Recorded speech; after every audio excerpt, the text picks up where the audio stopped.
Hello guys, मी स्नेहल. आजचा विषय माझ्यासाठी खूप इमोशनल आहे, तर सांगते. होळीच्या दिवशीची ही घटना आहे. त्या दिवशी माझा भाऊ रात्री 10 वाजता घरी येत असताना माझ्या भावाला रोडच्या कडेला एका बॉक्समध्ये 3 मांजरांचे पिल्ले सापडले. पिल्लांचे डोळे पण उघडलेले नव्हते. कोणीतरी त्यांना रोडच्या कडेला सोडून दिले आणि ते मांजरांचे पिल्ले माझ्या भावाने घरी आणले. त्यांना खूप छान सांभाळलं.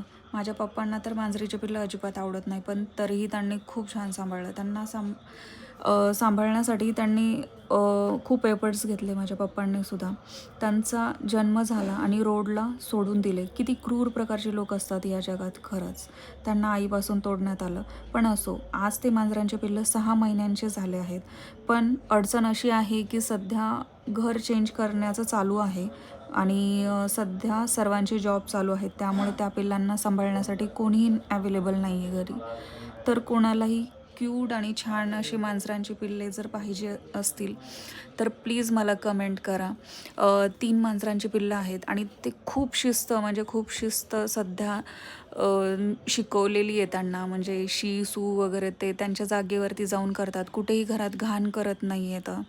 जर तुम्हाला असा डाऊट असेल तर, आणि जर खरंच कोणाला जर गरज असेल आणि खरंच कोणी छान सांभाळणार असेल तर मला प्लीज कमेंट करा.